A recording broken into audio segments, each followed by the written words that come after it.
So welcome everyone. Are you comfortable at the back, sitting on the floor? If you would like some water or anything, there's some water just here. So every Thursday we discuss Yoga Vasishta,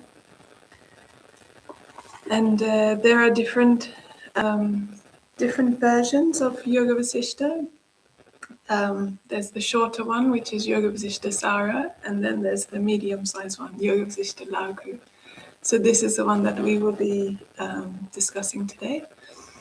So just to give you a little bit of background, and we haven't got so far into it, so you haven't missed much. This is probably about the third week we've been discussing it.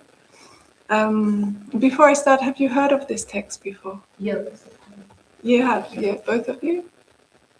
No. Okay. So this is the discourse between Rama, as a lot of us have heard of Lord Rama, and his guru, Sage Vasishta. And actually, it starts with Rama expressing his kind of turmoil or what he is going through within himself. And this is actually an expression of his intense and sincere dispassion. So this dispassion that he has is actually what makes him ripe, or what makes him ready for the spiritual journey. So the kind of things that he is expressing is that, for example, he says that this lifespan is like a dewdrop on a leaf. So at any moment that leaf will shake in the wind and the drop will fall off. So this lifespan or this life is like this. So it's so temporary. And he sees that everything of this world is temporary. What will I gain from this world in this kind of way? So he has developed this sincere dispassion, meaning that he understands that this world is not true. This world will not bring me ultimate and lasting peace, ultimate and lasting fulfillment. It will not bring me knowledge of myself. And this is what he is actually, in a soul, in the depth of his being, he's longing for. Now, his father calls him to the court because another sage by the name of Vishwamitra has come to the court. So they call him, and the chamberlain says, "Oh, but he's very depressed, and he just wanders around saying, 'What's the point? What's the point? What's the point?' like this." And his father says, "Oh, what's wrong with him?" So they say, "Okay, bring him to the court and we'll find out what's wrong with him." So his father and his chamberlain don't necessarily understand what is the cause of his expressing this. The sages do understand because they have spiritual knowledge. So the sages do understand after they hear him, they understand that actually he has great wisdom.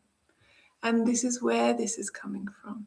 This is where this dispassion and understanding the world for what it is, actually. So people do sometimes have the understanding that Vedanta is a negation of this world, like kind of rejecting or resisting this world. Actually, it's what happens within Vedanta is that we look at the world as what it is. We understand it to be not the ultimate truth. We can't say that we all experience it to some degree or other. And the interesting thing is that everybody experiences the world in a different way. So we all have an experience of the world, but Vedanta tells us to look deeper into the nature of existence. And actually, how we can finally do this, we have to go within ourselves. Because this is the only way we can gain pure or complete knowledge, by looking within ourselves. So, the sages, Vishwamitra, also Vasishta is the family guru. So they have understood, like, actually, you have a great knowledge. Rama has a great knowledge. That's why he's expressing those things. However, his knowledge hasn't been the terminology, at least what's used in the English translation. The terminology is this word, confirmed. They say your knowledge hasn't yet been confirmed. So what does confirmation mean? Confirmation, that word is being used in this way to talk about realization. The experience, direct experience of the highest truth. This is the ultimate knowledge. Self-realization, God realization.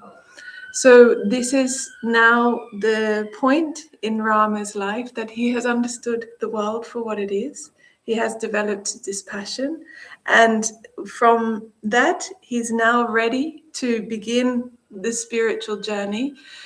Spiritual journey is actually the journey into the realm of experience. So it's no longer about studying the scriptures, but realizing within myself what is true, realizing within myself what is the source or the cause of everything. So when we look within and we continue to go deeper and deeper and deeper and deeper, finally we're able to know that within myself. Actually, the only thing I can know in this particular way of using this word is myself. This is the kind of knowing that we are talking about in spirituality. It's not about reading something and then taking it into my intellect and analyzing it. Knowing in this sense is talking about becoming. Why? Because the only thing that I can know 100% is that which I am. Everything else is objective. That means it's separate from me. All other knowledge of this world, we spend our life, most people spend their life acquiring knowledge, studying this, studying this, studying this. But all these things are objective or external to myself. I take on this knowledge and try to add something to myself. Like we get a doctorate or degree or this in this, and then I get all these different letters added to my name. So I try and add something to myself by this knowledge. This is all this accumulated knowledge. But finally, what we come to understand on the spiritual journey, at some point or another, you were saying earlier this quote of Tagore, that at some point we all become thirsty and we have to go and take the water from the ocean, right? That's how we really can truly quench our thirst. So at some point we will realize this. And Swami Vivekananda has said that actually what is a great teaching of this is death, the fact that there is death. And this is what we also get from the Katha Upanishad, that Nachiketa is having a discourse with death itself. So death means this body, whatever has matter, whatever is of the nature of vibration, at some point or another, it will go back to its original, the elements will go back to their original form. So wherever there is vibration, there is beginning, there is end, there is birth, and there is death. Finally, the realization, when we go deep within, when we enter that realm of experience, we will come to understand that myself, in the essence of who I am, in that original nature, which is beyond vibration, has no birth, and therefore it has no death. So sooner or later, we will come to realize this. We will come onto the path, and then the path will take us to that realm of the experience, because that is myself, and every soul is crying out to be realized. So myself is crying out to be known, to be recognized, to be realized. So sooner or later, we will all come to that realm, whether this life, whether another life. And according to the scriptures, according to Sage Vasishta, which we are about to study, the goal of life is to realize myself. Because in doing so, all suffering will come to an end. And actually, the other day I attended a seminar, and it was an interfaith event, and the topic we were discussing was peace, pathway to peace, something like that. Actually, if you ask anybody in the street, of course, they will say that, yes, peace is good. I want to experience peace, or I want that the world is peaceful. And of course, also, everybody wants to be happy.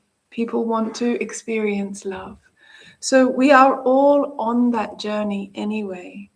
Unfortunately, or by error, we don't all have that refined knowledge to understand that how to actually know that, how to experience peace, how to experience love, how to experience happiness, how to experience freedom, how to experience knowledge in a permanent, in a pure way. We finally have to go within. We will experience it to a degree in this world, because this world is also a reflection of yourself. What we are experiencing in this world is myself. You cannot experience anything outside of yourself, actually. When you feel love, you feel it within you. When you feel peace, you feel it within you. You can't experience anything other than within you. So actually, this whole world is a reflection of you. So we experience it to a degree. However, when we experience it in the world, it is temporary, because everything within the world is temporary. So that reflection will be temporary. So when we want to experience it in a lasting, in a true, in a pure way, we finally have to come to look within. So yeah, this is the spiritual path. So let's see where we ended last week.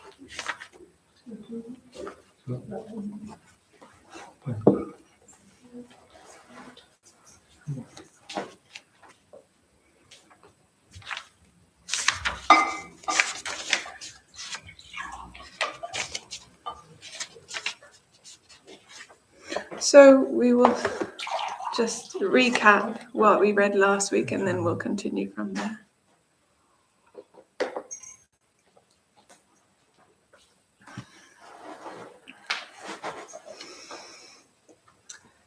So now Vasishta is starting to respond to the question or the quest within the heart of his disciple. So sometimes we have an idea that, yes, if I had a great guru, for sure I would attain that knowledge. Actually, what the scriptures are trying to tell us, or trying to point us in the direction, or to understand, and also Bhagavan himself has said this, that we often say, or we often think, oh, if I had a guru like Sri Ramakrishna, then I would have perfect knowledge. Bhagavan has said, okay, but you also have to become like Swami Vivekananda. You have to make yourself as the perfect disciple. So what does that mean? It means that that cup, or that vessel to be able to receive knowledge, has to itself be ready, or has to be deep, and has to be ready to contain that knowledge. So we have to connect with ourselves, and this is where this dispassion comes in. I know that my longing will not be, or my thirst will not be quenched by normal, everyday, worldly matters. Actually, what I am seeking is something far deeper than that. So we have to be aware of that, first of all. So making ourselves ready, and this is also what it said here in like this early discussion or indication of sage Vishwamitra. He says that, yes, you are ready. Now it's time for that confirmation of your knowledge. So we have to make ourselves first ready. That longing, or that question within us, I quite like the word question in English because also it has the word quest in it. However, we have to be sincere in the asking of that question, and then we go on that quest. And when we are sincere, then we won't stop. And again, we have the example of Swami Vivekananda. So when he met the first time he met Sri Ramakrishna, what did he ask? You know what he asked? Have you seen God? Yeah. But he'd already asked other people before that. That's also what he said, that he had asked others, but he hadn't got the sincere or that right response, or the response that he felt from within him. Yes, that is worthy, or that is true. Sri Ramakrishna was able to answer that. But he, because he was sincere in his longing to know the answer, he could understand, or his heart would tell him that, yes, this is one. This answer really comes from the depth of his heart, because I'm asking with sincerity from the core of my heart. So, yes, this question, we have to ask the question with sincerity, and the question of Vedanta, finally, that final question, which might start with a longing for love or a longing for happiness, but the fundamental question we know is, who am I? So we have to already know that I'm not of this world, I'm not of mind, I'm not of body. These things change so often and so readily. There must be something that doesn't change. So already knowledge is there. So Vasishta said, I shall surely accede to your request. So what is your request? Your question for knowledge. I shall surely accede to your request, and O Rama, I shall now impart to you the wisdom which was revealed to me by the divine creator, Brahma himself. O Rama, countless have been the universes that have come into being, and that have been dissolved. In fact, even the countless universes that exist at this moment are impossible to conceive of. And this can immediately be realized in one's own heart. For these universes are the creations of the desires that arise in the heart, like castles built in the air. Neither the world of matter nor the modes of creation are truly real. Yet the living and the dead think and feel they are real. Ignorance of this truth keeps up the appearance. So this is the beauty of this text, just one small paragraph, yet there is so much also within that beautiful expression of the realized sage in little words, yet so much is being expressed for us to really go deeper. Actually, the beautiful thing about these texts is that when you go deeper into them, the words are there, but actually we should try to understand what is being expressed by the words. In one text, and I believe this is in Viveka Chudamani, there's one verse and it says, scripture remaining as words are like a dense forest.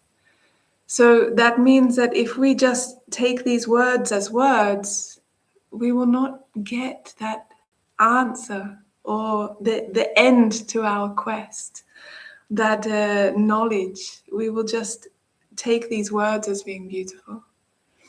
So we have to try and go beyond the words to understand what is being expressed. And finally, we will find actually it is the same thing being expressed in many different ways. We have many different scriptures, actually. And like we were speaking earlier, different paths, as many different rivers are all leading to one ocean. And some are straight, some take many bends, but all lead to the same ocean. So actually what is being expressed is the same thing. The same thing in this text as another text. It's this multiplicity within me, or multifaceted mind within myself, that takes all these words to have different meanings. And also I need to hear the same thing being expressed in different ways. This is why we have so many texts, because our minds are shaped in another way. So what the gurus do is they prepare us. They change our mind. This knowledge is like that bridge to that infinite. The words are the bridge. So Bhagwan said once that I speak so you don't. So we are not able to be in silence, actually. That's why the gurus speak. When we can finally get to that place of silence within ourselves, then we don't need words. Later on, Bhagwan said silence is the best. And that time he was just sitting in silence. And we were sitting in silence with him. And he said, this is the best. But only if you can grasp it. And many of us, including myself, I think I also couldn't grasp it at that time. So this is why the Guru speaks. So actually you see how long this text is, and this is only, there is another version that's much longer.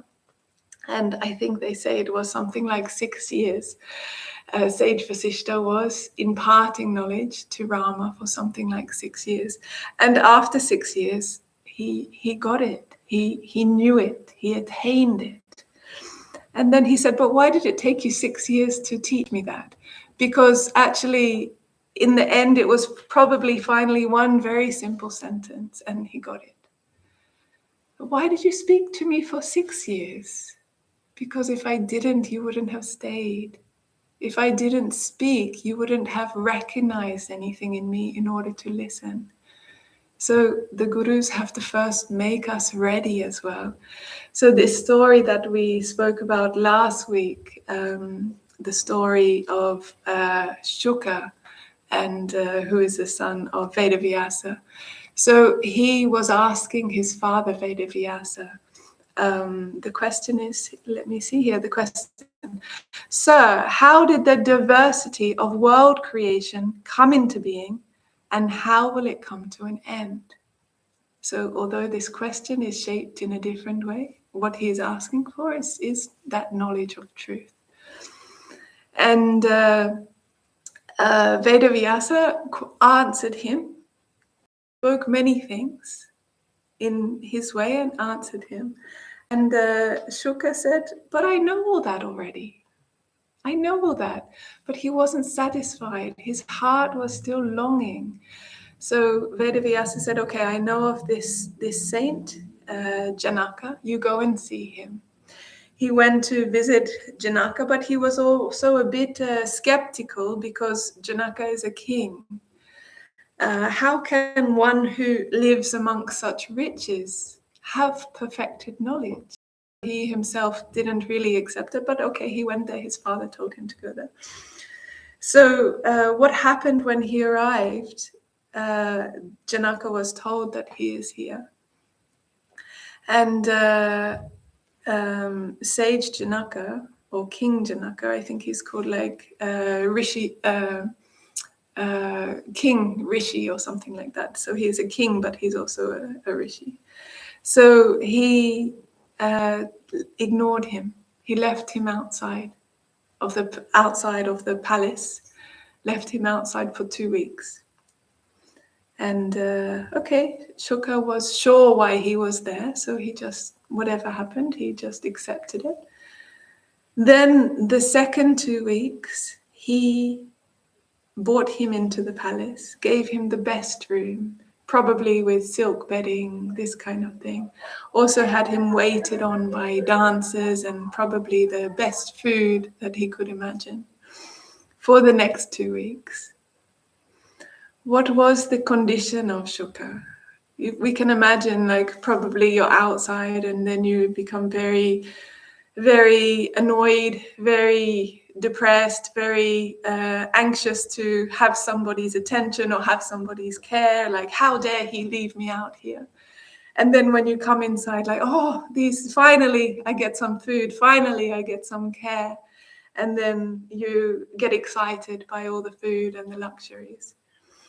This didn't happen in the case of Shuka. So Shuka was the same, completely. He didn't change at all. First 2 weeks, second 2 weeks, he was completely the same. Then after that, Janaka brought him to him. And he said, okay, you already know everything, because he had seen what had happened. He said, you already know everything. What can I tell you?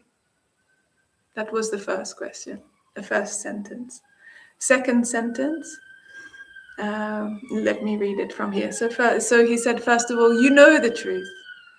What shall I tell you now? Second sentence, this diversity arises on account of mental modification, and it will cease when they cease. 2 sentences. Thus, when his self-knowledge had been confirmed, Shuka attained peace and remained in Nirvikalpa Samadhi. So he didn't need 6 years to have this knowledge imparted on him. And however many years we probably need, or myself, like many more years. Because unfortunately, we also don't arrive in that state of Shuka, that we are so ready, or that Rama is also more ready, perhaps. So the Guru works with us. Traditionally, what happens is that you arrive in the ashram of the Guru, and the Guru will say, okay, do some ashram work, do some cleaning, take care of the ashram, serve the Guru, this kind of thing. And then the Guru starts to see, okay, well, your interest or your determination to gain this knowledge is sincere. But that might take years. Sometimes it does take years. Traditionally, you would stay for years in the ashram. And then the Guru would bring you close. And then he would impart something. And then he would also wait to see, like, oh, is that enough for you? Because then the aspirant might say, oh, okay, thank you, I've got some knowledge, I'll go now. But how sincere are we that we keep going and keep going and keep going and keep going until it has been completely clarified, until there is no question or no doubt. So when Bhagwan attained Nirvikalpa Samadhi, he wrote a letter to his Guru. He said, by your grace, all my doubts have been cut asunder. So until and unless we have that realization, there will be doubts. We should see what is the state of our mind. And when we are sincere in this, we have already established dispassion, we have already established viveka, or discrimination, what is true from what is untrue. In this way, we can also see within ourselves, have I realized it? Have I attained it or not? Because there are many obstacles on the path. And one obstacle is also ananda, bliss. And when we go deep within and we experience more ananda than ever before, then we can also become satisfied. Oh, I feel such bliss. But we also have to go beyond that. If I feel bliss, this means I feel. There's still duality there. I am feeling bliss, and I am meditating. I have knowledge. I am studying the scripture. We have to rub that out. We have to remove that. So this takes great determination, great sincerity. Because it doesn't happen like that. Or in the case of Shuka, it happened like that. You could say, that's what we could say. Oh yes, he arrived at his Guru and his Guru's grace fell on him and he realized it.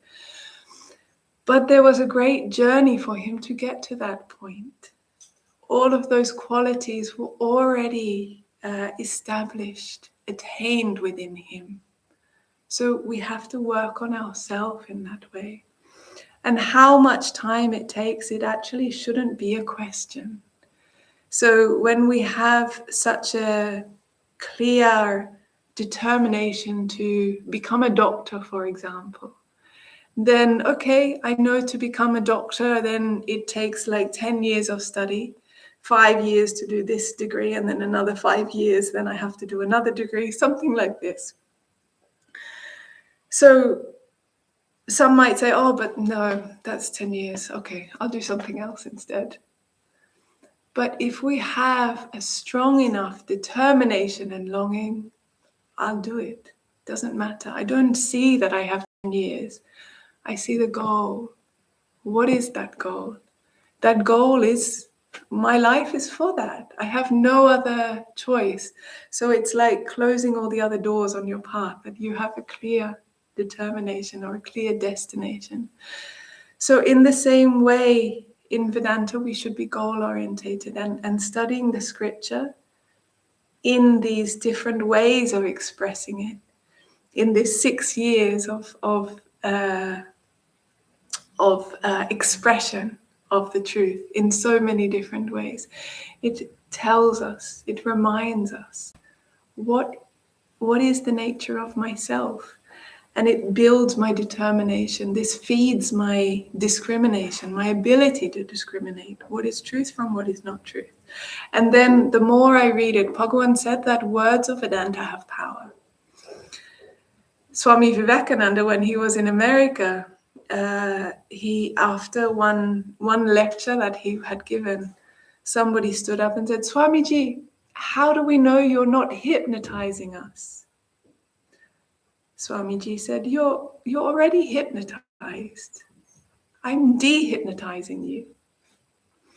So these words of Vedanta have power like that. For so many years, for so many lifetimes, perhaps, we have been told, you are this, you are this. You are from this nation, you have this name, you have this individuality, you are from this family, you are from this caste, you are of this gender. All these identifications, these individual identifications, have been imposed on us, perhaps from outside, but we have accepted them. We have also been imposing them on ourselves. So we have heard this time and time and time again. This is why one particular method of developing in this path is to hear about truth, to contemplate on it. And then what happens when you contemplate is that slowly, slowly the mind goes to one point. So our mind is not in one, usually, until, and when we start trying to meditate, we realize how challenging it is to control the mind, how challenging it is to concentrate the mind. Our mind is so diluted, and it's going to 100 or 1,000 different points, going from one part of the world to another part of the world. It's much faster than what we understand, like the speed of light, we say that's the fastest thing. Mind is faster than that.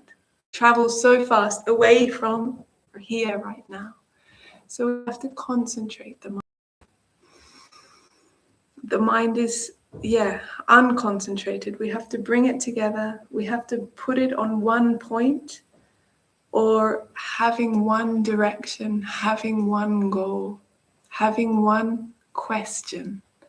Probably normally we have many questions or many thoughts at the same time. So these thoughts, through dispassion, we start to recognize that this is not helping me. This is not valuable. Actually, I should focus on the self, or on Guru, or on God. It's all the same. So Bhagavan used to say at night, when we go to sleep, we can question, or we can look at ourselves. How much time today did I spend with God? Did I spend with myself? Did I spend with Guru? Or the thought of Vedanta? How much time? Maybe it was a small fraction of the day. Okay, tomorrow let me try and increase that. Let me spend a little bit more, even if it was like a fraction of a fraction more. At least I'm going in that right direction. So in this way, we try to bring the mind together, focus the mind on one thing. And finally, when we do this, then we will go spontaneously into meditation. And then deeper and deeper that meditation goes, and finally we enter into the realm of myself, or samadhi, when there is no longer I am meditating, I have knowledge. This I has been rubbed out. And what is there is only the self, Brahman. So this is why in Vedanta they say, thou art that, you are that. Because that can't be expressed actually. And this is again coming back to these words, that these words are trying, they're pointing us in the direction, they're a roadmap.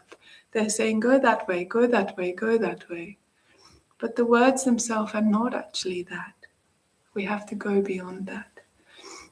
The scriptures say that time and time again. It's not by any action, actually, that you can attain this. We have to go beyond action. We have to go beyond the words. We have to sink, sink, sink. And finally, there is not this I anymore. There is only pure consciousness. The water drop has become the ocean. Is not the water drop inside the ocean. Actually, the water drop has become the ocean. So sometimes there is this resistance within us. Fear arises within the mind. Doubts arise within the mind. Is it true? Is it true what is said here? Is it true? And also this fear or this resistance. But if I enter into that ocean, then I will die. Sri Ramakrishna once asked Swami Vivekananda, if there is a pot of nectar and you are a fly, what will you do? And Swami Vivekananda answered that I will sit on the edge of the pot and I will suck the nectar. And Sri Ramakrishna was laughing at him. What are you saying? This is nectar. This is Amrit, immortality. You dive in there. Dive completely inside that. Sink, sink, sink. Many songs of Sri Ramakrishna. He was also singing these beautiful songs that he heard. So sink, sink, sink. Dive, dive, dive. We have to go into that and forget. Let that fear also dissolve. Swami Vivekananda said that this is a path of fearlessness. We go beyond fear. Fear gets rubbed out. First of all, we have to face it. That's also, we have to face our mind. This is part of the process, part of the journey. We have to face this world also and understand it for what it is, accept it for what it is, and then also develop more taste, more hunger, more longing to go beyond. And in doing so, this fear also gets rubbed out. So Bhagwan said that these words of Vedanta have power. So when we take these words, and still it's a mental exercise, but we take them into our mind, we allow them to be churned, like the churning of milk to become butter. And in the words of Sri Ramakrishna, that what happens when you put milk in water? It mixes, and you can't see anymore what is milk and what is water. Except if you are a swan, then you can, apparently swans can do this. So this is why this Paramahamsa is used for great beings, because they can take the milk from the water. So, but generally, milk mixes with water and it just becomes one substance. But when the milk is churned and it becomes butter, then you put that butter in the water and it doesn't mix anymore. So this is the process that's happening within us, actually, with these words. These words are going in and our mind is churning them like this. And finally that churning, that manana, is taking us to that process of nididhyasana. So leading us to that spontaneous meditation where all become one and I can drop deeper within myself. So, this one verse, we read only one verse and there's still so much to say.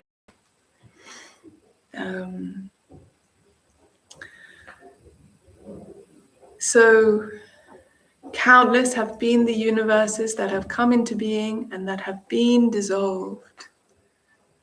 In fact, even the countless universes that exist in this moment are impossible to conceive of. So that which is out there, this universe, this world, how many universes, how many worlds, our mind can't comprehend of that. Our mind can't comprehend, we can't calculate it. In ancient India, their mathematics system was like so huge. There were numbers with like 0, 0, 0, 0, 0, so many numbers. But nowadays we also can't grasp those big numbers. But anyway, so all this, everything that we understand in the world, that is huge, beyond grasp as well. But all of this can immediately be realized where? In one's own heart. So all of that, no matter how big, no matter how vast, no matter how beautiful, no matter how big it might seem, actually, within you, all of that can be realized. And what does that mean, that all these vast universes can be realized? All we have to do is realize the source of it. So what happens within your heart is that all of these vast universes also disappear. Because you yourself are not one within this universe or these multiverses. Actually, all is contained within you. You are not one in 8 billion or however many individual people there are. Of course, there's many, many more beings than that. So that ratio becomes very small. And then we think, oh, I'm such a small being. We think ourselves as small. Bhagavan says, don't think small, think big. Think big. So when we go within, then we find that the source of all of that, which seems so huge, which seems so vast, disappears. Where? Within my heart, within myself. All this can be immediately, within this moment. Bhagavan said realization is like this. Sri Ramakrishna said the darkness of 1,000 years gone like this. So why hasn't it happened? So this is the work. It hasn't happened because of our mind, actually. The spiritual process, the spiritual journey, all these words, all the teachings of the gurus. It's to change our mind, transform the mind, transform the individual being, and prepare us. Let us become purified. Let our understanding become purified. So all this can be immediately can be realized in one's own heart. For these universes are the creations of the desires that arise in the heart. So all these universes are the creations of what? The desire within your own heart. So in this way, we also have to practice looking at our own mind. Bhagavan used to say that I'm watching flies. So actually he used to sit in his house in Guwahati, and he did it with his eyes open, so nobody knew what he was doing. He was just staring straight.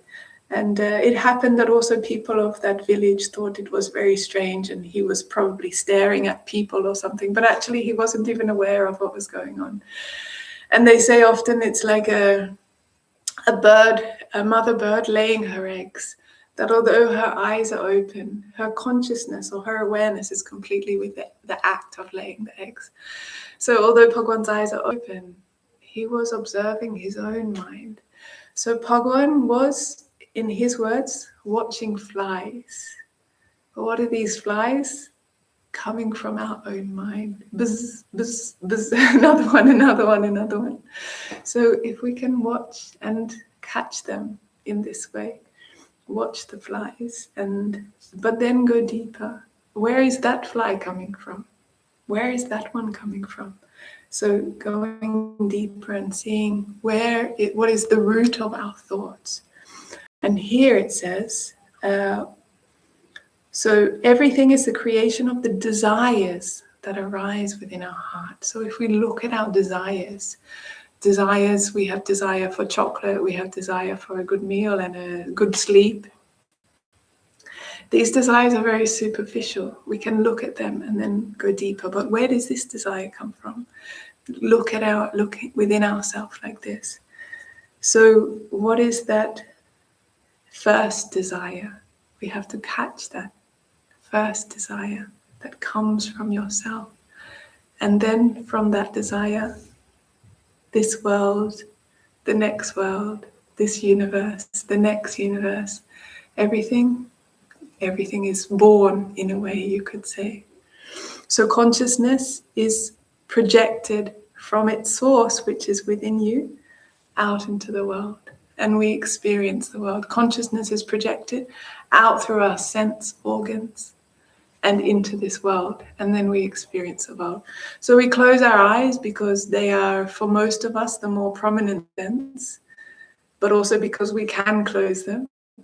So we close our eyes and we try to bring, even though it's still flowing outside, I close my eyes, but I'm still aware that I'm sitting in this room. Consciousness is still being projected outside. This is the trouble, this is the challenge of meditation, that we have to try to bring that consciousness within.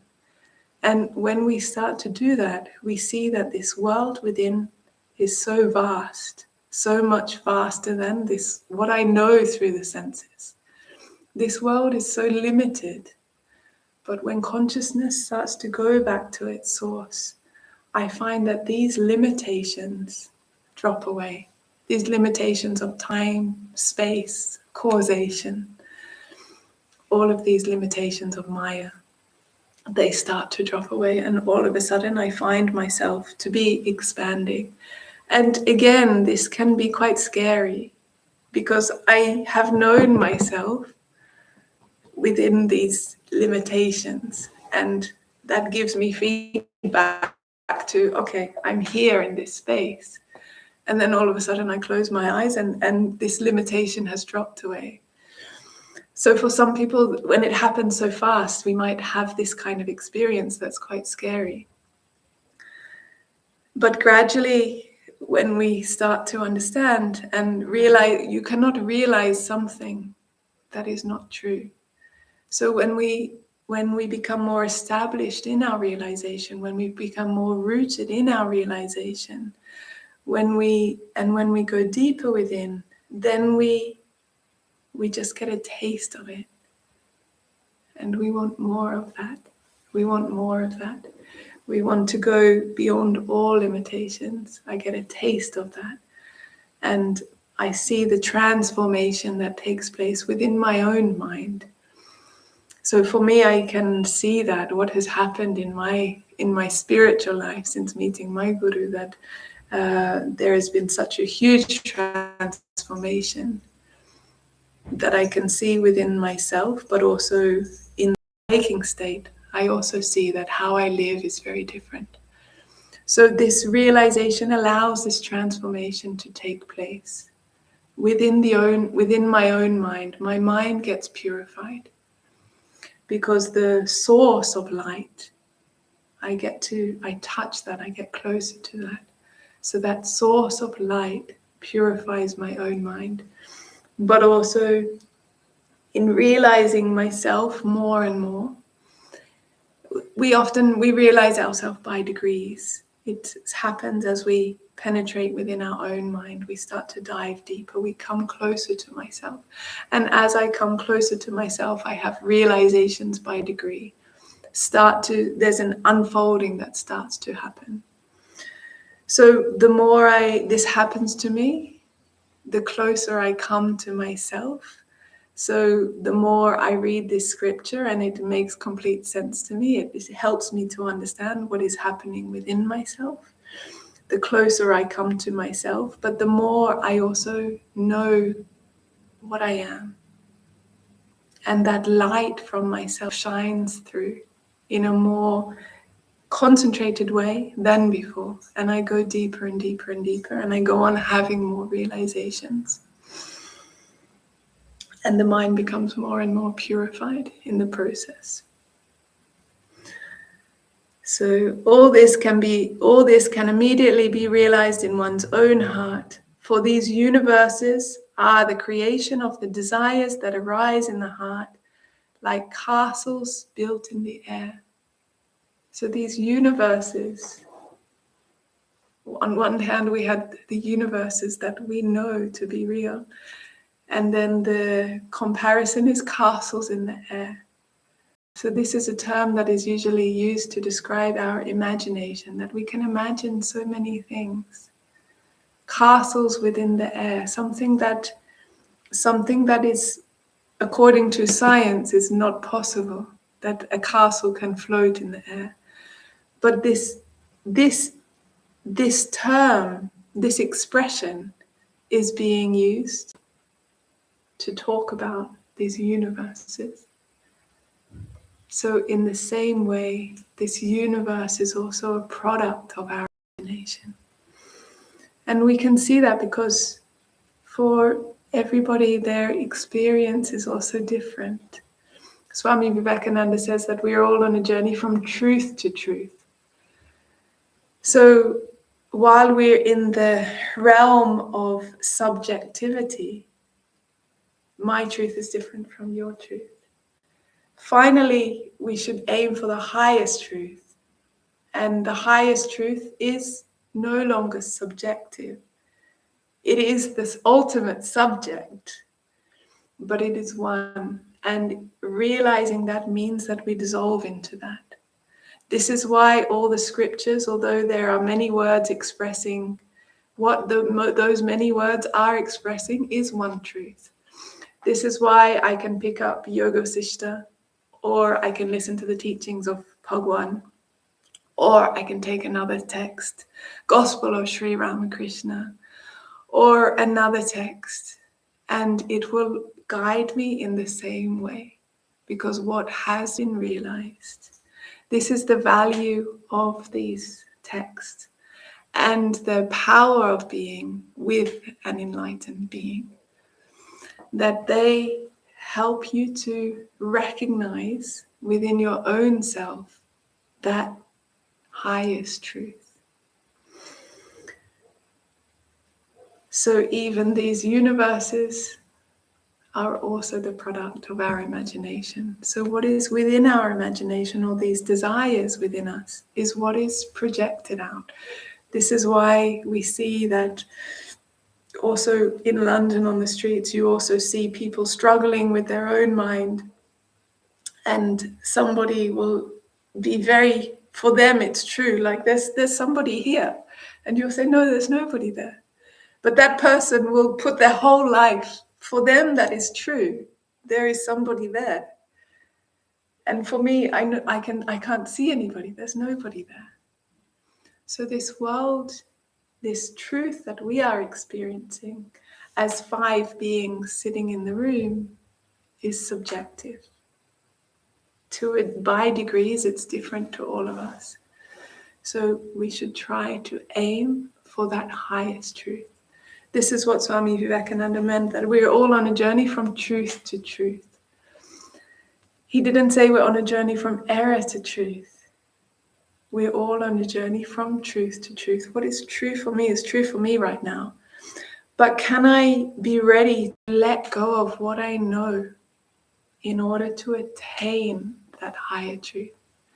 This is when that determination or that inspiration to reach the goal becomes so important. Because our hunger for the highest truth has to be stronger than our attachment to what we know now. Otherwise, I won't be ready to go beyond it.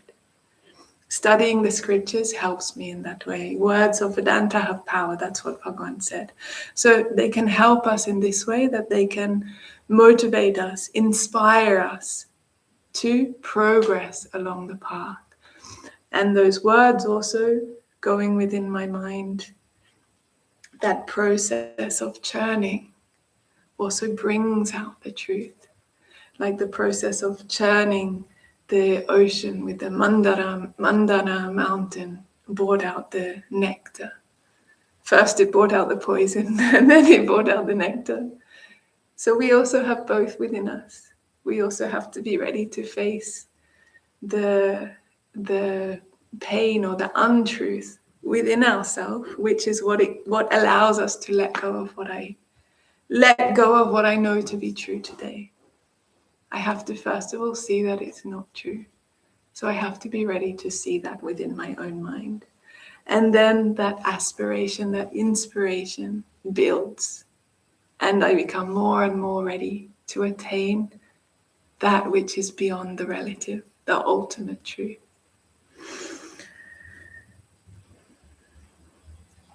So neither the world of matter nor the modes of creation are truly real, yet the living and the dead think and feel they are real. Ignorance of this truth keeps up the appearance. So what keeps up this appearance, and what is this appearance here? The appearance of universes, the appearance of truth in a multifaceted way. This appearance, or in the words of sage Vasishta, Janaka, this diversity, so this duality, this diversity arises on account of the mental modifications, and it ceases when they cease. So the modifications of what? Of our own mind. When there are modifications, when there is many within my own mind, when my own mind has split into subject and object, then there is subject and object. And it goes on splitting more into many objects.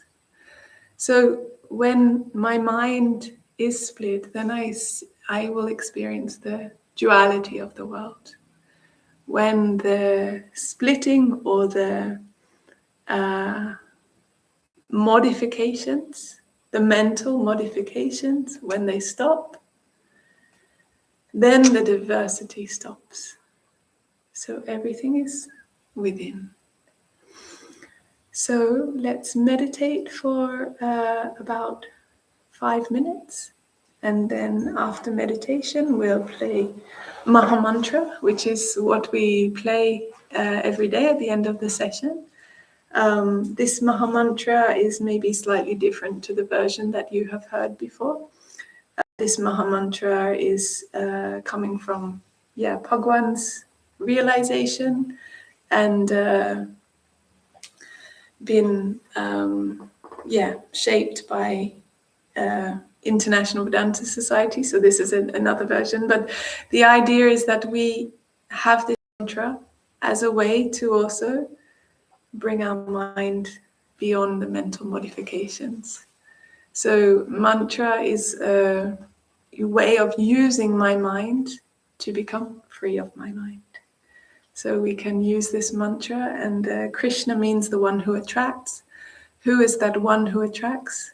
This is you, within yourself. That true self, which has that attracting power, which is trying to attract everybody in the world. That's why we're longing for love, happiness, freedom, knowledge, peace. Everybody wants that. But they haven't, their longing or their desire to attain that hasn't been refined enough, that I know it's actually within myself. So every being or every self or every soul is crying out to be realized. That attracting power is always there within me. So we chant in a way to empower that and to listen to that and to turn my consciousness around so I can allow myself to call for me. So yeah, let's meditate together for about 7 minutes and then we'll start chanting. And you're welcome to join in, or you can just listen to the mantra.